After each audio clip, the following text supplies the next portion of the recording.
Mau saya isi asoy balik dari balai. Kau lah balik lawak dari balai balanjo alek dapu. Nan pasti dak kalupo bagai awak mempalaga-palagaan apo-apo je nawak boli ka balai tako do. Sabonere iko bukan video hari kini guys, tapi iko video hari Jumat kalamari. Nanola menonton pasti tahu. Langsung je awak buka isi asoy balik dari balai. Tako awak ado memboli karupuk sakawong rogonya 10.000. Wak usai lo ko asoy cek lai ado isinya potai 3 kobek. Wak boli tako 3 kobek ra 10.000. Mancolik potai ra terogak wak nak buat sambalado potai. Di jujuk lo asoy cek lai tako ado wak memboli sagalin daun kuning, daun limau sama batang sorai. Lanjut lo ka asoy nan cek lai awak usai isinya ado santan awak boli tako 1 kilo. Rogo 30.000. Dek awak ka membuat rondang raso-raso awak mah kalau 1 kilo agak kurang minyak rondang awak tuak bolilah pati santan aja 10.000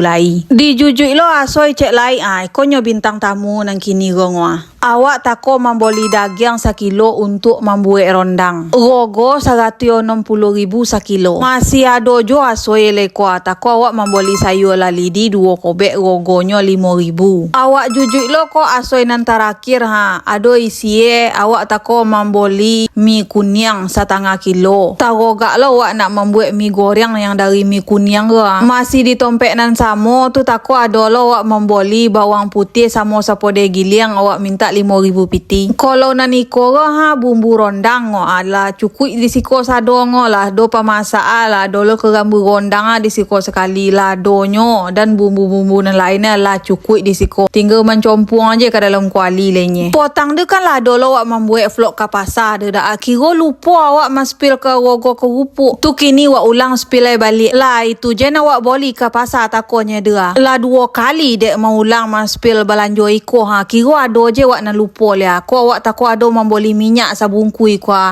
rogo 39.000 isi 2 liter. Jadi piti awak tako kan 40.000 tu dah ado balik 1.000 kecek orang manggale do awak minta je lah masako 2 bungkui pas piti awak dah balik-balik bagai lah doh.